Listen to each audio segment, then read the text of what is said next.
Welcome back to The Explainer.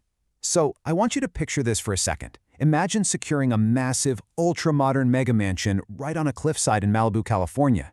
You sign the papers, you get the keys, and you move in. The place is completely yours. Yet, if anyone were to look on a public record, a government registry, or a tax document, you don't exist. Your name isn't there. Neither is your family's. To the public, that massive estate belongs to an absolute ghost. $50 million. In our modern society, we're basically conditioned to believe that absolutely everything is tracked. Every time you swipe a credit card, book a flight, or sign a real estate deed, you're leaving a digital footprint behind. But if you have the funds to buy a $50 million home, the rules completely change.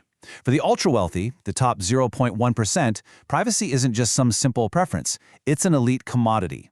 They are literally paying millions of dollars just to vanish. Okay, let's dive into this. How on earth do they bypass the most advanced surveillance state in the world?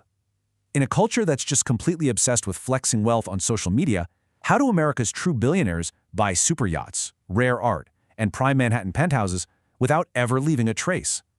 Well, today, we're taking a highly structured look at the shadow world of elite wealth management to see exactly how this whole ecosystem works. Let's peel back layer 1, the ghost entities, specifically LLCs and family offices. And this brilliantly illustrates the stark contrast between us and them.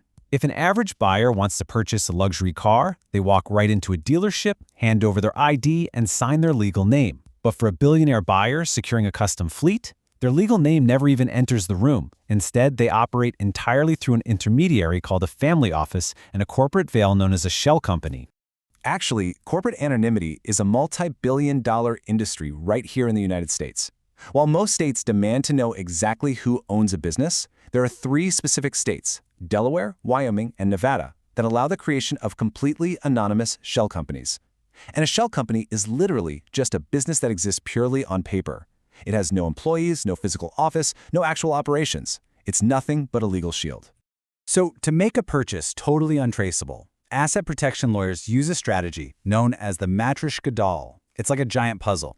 In Step 1, a billionaire creates a trust in the Cayman Islands. Step 2, that Cayman trust owns a shell company, an LLC, in Delaware. Step 3, that Delaware LLC owns another holding company out in Wyoming. And finally, Step 4, that Wyoming company is the one that actually buys the $50 million mansion.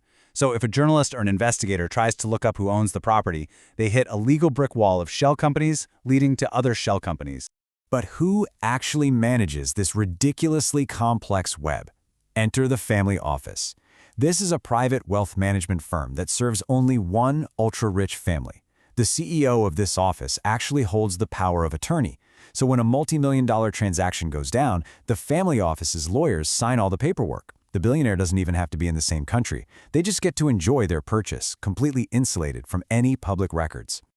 Now let's transition out of the paperwork and into the physical world with Layer 2, the invisible lifestyle, covering FBOs, NDAs, and art.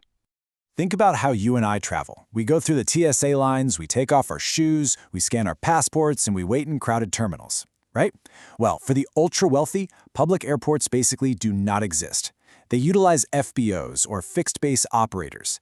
These are ultra-exclusive private terminals operating way out on the far edges of major airports.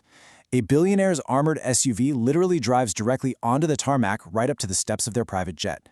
And those flight bookings, yep, they're made through those obscure shell companies we just talked about, perfectly shielding the billionaire from any public passenger manifests.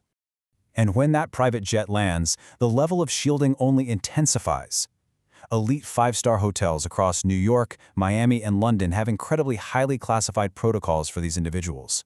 They're checked into the hotel's internal systems under aliases. They enter the property through secure underground parking garages and use key-fob-restricted private elevators that open directly into their penthouses. They literally never walk through a public lobby. Now you might be wondering, how do they guarantee the human element doesn't betray them? People talk, right? The answer is the Omnibus NDA. Every single private chef, pilot, yacht captain, hotel manager, and interior designer must sign these absolute ironclad non-disclosure agreements. Discretion in this world is heavily enforced by law. Breaking these weaponized contracts doesn't just mean you lose your job. It results in multi-million-dollar lawsuits and total financial ruin. The ultra-rich also need a way to move vast amounts of physical wealth instantly and securely. That is where free ports come in. These are high-security, tax-free storage zones operating entirely outside normal customs jurisdictions. We're talking places like the massive Geneva Free Port in Switzerland or highly secure facilities in Delaware. They are essentially the ultimate physical vaults for the invisible billionaires. Now, what's really interesting about this is how the art market factors into this invisible economy. To the general public, an $80 million Picasso is simply a masterpiece. But to the ultra-rich, that painting is actually highly mobile cash. It's an unregulated tax-free wire transfer. A billionaire can buy it entirely anonymously at auction, ship it straight to a free port, and just let it sit in a vault for decades. It can even be sold to another billionaire entirely inside that free port without ever paying a dime in taxes or anyone ever knowing the true identities of the buyer or the seller. Crazy, right? Let's peel back the final layer of our explainer. Layer 3, digital and geopolitical erasure, looking specifically at digital wiping and golden passports. 100 grand. In 2026, the biggest threat to anonymity isn't necessarily the government anymore. It's the internet. Open source intelligence, data brokers, flight tracking bots, they make it incredibly easy to track movements. So, to combat this digital surveillance, the ultra-rich pay specialized digital defense firms a staggering fee of up to $100,000 every single year. The goal? Complete and total digital erasure.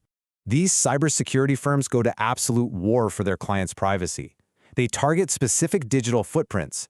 They legally force data brokers to remove home addresses and delete cell phone numbers. They actively scrub family relations from public internet records. They even implement military-grade encrypted communication networks, routing all of the family's internet traffic through dozens of secure servers globally. They wipe the digital footprint entirely clean. But what happens when an individual needs to change their geopolitical identity completely? If their original passport is limiting their freedom or exposing them to heavy tracking, they utilize what are known as golden passports, or legally, citizenship by investment. They literally acquire legal citizenship in a brand new country in exchange for a massive financial investment, usually ranging from hundreds of thousands to millions of dollars. Looking at the major players in this space, golden passport nations like Malta, St. Kitts and Nevis, Cyprus, and New Zealand offer these highly sought-after programs. And the primary users of these? Tech billionaires and elite hedge fund managers. They use these secondary citizenships to bypass American scrutiny, easily open anonymous offshore bank accounts, and travel freely around the world. It is the absolute ultimate backup plan. So, as we reach the end of our explainer, we arrive at our ultimate takeaway: the real cost of privacy. Why go through all of this trouble? So, the crucial point is really the difference in how wealth is displayed. Social media algorithms are constantly feeding us loud luxury. Flashy cars, diamond watches, massive parties. But that's just the entertainment layer of wealth. The true elite, the old money families, the low-profile tech founders, the sovereign wealth managers, they understand that true power is quiet. And true wealth, that's total invisibility. Which brings us to this really profound thought. In an era where every single detail of our lives is bought, sold, and tracked, total anonymity has become the most expensive luxury item in the world. The ultra-rich are spending millions on shell companies, private terminals, and digital cloaks, and it's not just to evade taxes. It's to reclaim something that modern society has completely stripped away from the average person: the fundamental right to simply be left alone. It's a fascinating look at a shadow world most of us will never ever see. And it leaves us with a really interesting hypothetical. If you suddenly woke up with $1 billion tomorrow, what would you do? Would you stay loud, or would you go invisible? Let me know your thoughts down in the comments below. Thank you so much for joining me for this explainer. I really hope it gave you a totally new perspective on how the world actually works.